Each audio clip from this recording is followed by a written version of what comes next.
Gas ಅಭಾವಕ್ಕೆ ಕಂಗಾಲಾದ ಪಾವಗಡದ ಜನ. ಬೆಳ್ಳಂಬೆಳಗ್ಗೆ gas agency ಕಚೇರಿಗಳ ಮುಂದೆ ಸಾಲುಗಟ್ಟಿ ನಿಂತ ಗ್ರಾಹಕರು. ಪಾವಗಡ ತಾಲೂಕಿನಾದ್ಯಂತ ಅಡುಗೆ ಅನಿಲದ ತೀವ್ರ ಅಭಾವ ಉಂಟಾಗಿ ಸಾರ್ವಜನಿಕರು ಸಂಕಷ್ಟ ಅನುಭವಿಸುತ್ತಿದ್ದಾರೆ. ಸಿಲಿಂಡರ್ ಪಡೆಯಲು ಜನರು ಬೆಳಗ್ಗೆಯಿಂದಲೇ ಗ್ಯಾಸ್ ಏಜೆನ್ಸಿಗಳ ಕಚೇರಿ ಮುಂದೆ ಸಾಲುಗಟ್ಟಿ ನಿಲ್ಲುವ ಪರಿಸ್ಥಿತಿ ನಿರ್ಮಾಣವಾಗಿದೆ. ಬುಕ್ ಮಾಡಿದರೂ ಸಹ ಹಲವು ದಿನಗಳಿಂದ ಸಿಲಿಂಡರ್ ದೊರೆಯುತ್ತಿಲ್ಲ ಎಂಬ ದೂರು ಕೇಳಿಬರುತ್ತಿವೆ. ತುಮಕೂರು ರಸ್ತೆಯ ನಾಯಕ್ ಇಂಡಿಯನ್ ಗ್ಯಾಸ್ ಕಚೇರಿಯ ಮುಂಭಾಗದಲ್ಲಿ ಜನ ಜಮಾಯಿಸಿದ್ದಾರೆ. ತಕ್ಷಣ ಸರಬರಾಜು ಮಾಡುವಂತೆ ಆಗ್ರಹಿಸಿದ್ದಾರೆ. ಕಾಳಸಂತೆಯಲ್ಲಿ ಹೆಚ್ಚಿನ ದರಕ್ಕೆ ಸಿಲಿಂಡರ್ ಮಾರಾಟವಾಗುತ್ತಿವೆ ಎಂಬ ಆರೋಪವೂ ಸಹ ಈ ಸಂದರ್ಭದಲ್ಲಿ ಕೇಳಿ ಬಂದಿದೆ. ಸಮಸ್ಯೆಯನ್ನ ಸಂಬಂಧಪಟ್ಟ ಅಧಿಕಾರಿಗಳು ತಕ್ಷಣ ಪರಿಹರಿಸಬೇಕೆಂದು ಸಾರ್ವಜನಿಕರು ಒತ್ತಾಯಿಸಿದ್ದಾರೆ. ಇನ್ನು ಇದೇ ವಿಚಾರಕ್ಕೆ ಸಂಬಂಧಪಟ್ಟಂತೆ ಪಾವಗಡ ತಹಸೀಲ್ದಾರ್ ವೈ ರವಿ ಅವರು ಪ್ರತಿಕ್ರಿಯೆ ನೀಡಿದ್ದು, ನಾಳೆಯಿಂದಲೇ ಹೋಟೆಲ್, ಟೀ ಶಾಪ್ ಸೇರಿದಂತೆ ಇತರೆ ಯಾವುದೇ ಸ್ಥಳಗಳಲ್ಲಿ ಕಮರ್ಷಿಯಲ್ ಜಾಗಗಳಲ್ಲಿ ಕಮರ್ಷಿಯಲ್ ಸಿಲಿಂಡರ್ಗಳನ್ನಷ್ಟೇ ಬಳಸಬೇಕು. ಹೋಟೆಲ್, ಟೀ ಶಾಪ್ ಸೇರಿದಂತೆ ಇತರೆಡೆ ಯಾವುದೇ ಕಾರಣಕ್ಕೂ ಕೆಂಪು ಸಿಲಿಂಡರ್ಗಳನ್ನು ಬಳಸಬಾರದು.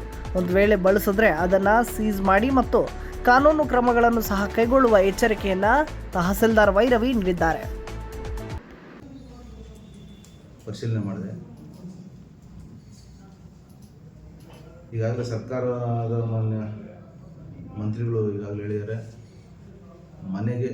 ಮನೆಯಲ್ಲಿ ಬಳಕೆಯಾಗುವಂತಹ ಗ್ಯಾಸ್ಗೆ ಯಾವುದೇ ಕೊರತೆ ಇಲ್ಲ, ವಾಣಿಜ್ಯಕ್ಕೆ ಮಾತ್ರ ಕೊರತೆ ಸ್ವಲ್ಪ ಶಾರ್ಟೇಜ್ ಆಗ್ತದೆ ಅಂತ ಹೇಳ್ಬಿಟ್ಟು ತಿಳಿಸಿರೋದು ತಿಳಿದು ಬಂತು. ಈ ವಿಚಾರವು ನಾವು ಕೂಡ ಏಜೆನ್ಸಿಯವ್ರ ಜೊತೆ ಮಾತಾಡಿದ್ವಿ. ಡೊಮೆಸ್ಟಿಕ್ ಸಂಬಂಧಪಟ್ಟಂಗೆ ಯಾವುದೇ ಇದಿಲ್ಲ, ಮತ್ತು ಈಗಾಗಲೇ ಲೋಡ್ ತರೋದಕ್ಕೆ ವೆಹಿಕಲ್ಸ್ ಹೋಗಿದೆ ಅಂತ ಹೇಳ್ಬಿಟ್ಟು ಹೇಳಿದ್ದಾರೆ, ಅಲ್ಲಿ ಬುಕ್ ಆಗಿದೆ ಅಂತಲೇ ಹೇಳಿದ್ದಾರೆ. ಈಗೇನಾಗ್ತಾ ಇದೆ, ಜನರಲ್ಲಿ ನ್ಯೂಸ್ಗಳಿಂದ ಅವರು ಭಯಭೀತರಾಗಿದ್ದಾರೆ, ಪ್ಯಾನಿಕ್ ಆಗಿದ್ದಾರೆ.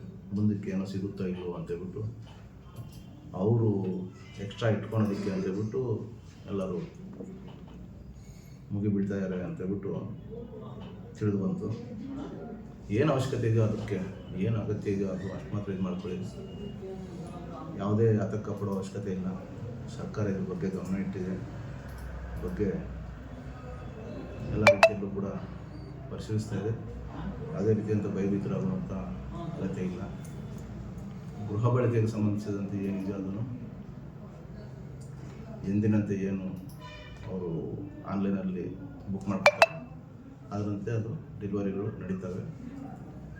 ಈಗ ಈ ಗಾಳಿ ಸುದ್ದಿಯಿಂದ ಆ ರೀತಿ ಸಾರ್ವಜನಿಕರಲ್ಲಿ ಸ್ವಲ್ಪ ಭಯ ಬಂದಿದೆ ಅಂತ ನಾನು ಅಂದ್ಕೊಂಡಿದ್ದೀನಿ. ಹಂಗೆ ಭಯ ಪಡೋ ಅಗತ್ಯ ಇಲ್ಲ. ಮತ್ತು ಈಗ ಮುಂದಿನ ದಿನಗಳಲ್ಲಿ ಇನ್ನೊಂದು ವಾರ 15 ದಿನಗಳಲ್ಲಿ ರಂಜಾನ್ ಹಬ್ಬ ಮತ್ತು ಯುಗಾದಿ ಹಬ್ಬ ಬರ್ತಾಯಿದೆ, 2 ಹಬ್ಬ ಬರ್ತಾಯಿದೆ. ಎಲ್ರಿಗೂ ಕೂಡ ಎಲ್ಲರಿಗೂ ಏನು ನಿಯಮಾನುಸಾರ ನಮಗೆ ಸಿಲಿಂಡರ್ ವಿತರಣೆ ಆಗಬೇಕು ಅದು ಮಾಡೋದಕ್ಕೆ ನಾವು ಸಂಬಂಧಪಟ್ಟ ಏಜೆನ್ಸಿಗಳಿಗೆ, ನಮ್ಮಲ್ಲಿ 4 ಏಜೆನ್ಸಿ ಇದೆ, ಅಷ್ಟು ಏಜೆನ್ಸಿಗಳಿಗೆ ಸೂಚನೆ ಕೊಡ್ತೀವಿ. ಮುಖ್ಯವಾಗಿ ಇನ್ನೊಂದು ಏನಂತಂದರೆ, ಈ ಗೃಹ ಬಳಕೆ ಗ್ಯಾಸನ್ನು ಸಿಲಿಂಡರ್ಗಳನ್ನು ಬ್ಲ್ಯಾಕಲ್ಲಿ ಮಾರ್ತವ್ರೆ ಅಂತ ಹೇಳ್ಬಿಟ್ಟು ಕಂಪ್ಲೇಂಟ್ ಬಂತು. ಈ ವಿಚಾರವಾಗಿ ನಾವೊಂದು ಕ್ರಮ ಕೈಗೊಳ್ಳೋದಕ್ಕೆ ಈಗಾಗಲೇ ನಿರ್ಧಾರ ಮಾಡಿದ್ವಿ. ಯಾವುದೇ ರೀತಿಯಾದಂಥ ವಾಣಿಜ್ಯ ಅಂದರೆ ಹೋಟೆಲ್ ಆಗಿರ್ಬೋದು, ಬೇಕರಿಗಳಾಗಿರ್ಬೋದು, ಟೀ ಸ್ಟಾಲ್ ಆಗಿರ್ಬೋದು, ಇನ್ನಿತರೆ ಸ್ಥಳಗಳಲ್ಲಿ ಅವರು ವಾಣಿಜ್ಯ ಇದಕ್ಕೆ ಸಂಬಂಧಿಸಿದಂಥ ಸಿಲಿಂಡರ್ಗಳನ್ನು ಮಾತ್ರ ಅವರು ಉಪಯೋಗಿಸ್ಕೋಬೇಕು. ಯಾವುದೇ ಗೃಹ ಬಳಕೆ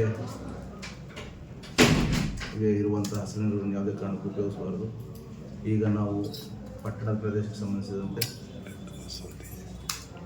ಚೀಫ್ ಆಫೀಸರ್ಗಳಿಗೆ ಮತ್ತು ಗ್ರಾಮಾಂತರ ಪ್ರದೇಶಗಳಲ್ಲಿ ನಮ್ಮ PDOಗಳಿಗೆ ಒಂದು ಸೂಚನೆ ಕೊಡ್ತಾಯಿದ್ದೀವಿ ರೈಟಿಂಗಲ್ಲಿ. ಗೃಹ ಬಳಕೆಯ ಸಿಲಿಂಡರನ್ನು ಎಲ್ಲೂ ಕೂಡ ವಾಣಿಜ್ಯ ಸ್ಥಳಗಳಲ್ಲಿ ವಾಣಿಜ್ಯ ಉದ್ದೇಶಕ್ಕೆ ಬಳಸಬಾರ್ದು. ವಾಣಿಜ್ಯ ಉದ್ದೇಶಕ್ಕೆ ಅಂತ ಏನು ಸಿಲಿಂಡರ್ ಅವು ಮಾತ್ರ ಅಲ್ಲಿ ಬಳಸಬೇಕು ಅಂತ ಹೇಳ್ಬಿಟ್ಟು ಕಟ್ಟುನಿಟ್ಟಾಗಿ ಸೂಚನೆ ಕೊಡ್ತಾ ಇದ್ದೀನಿ.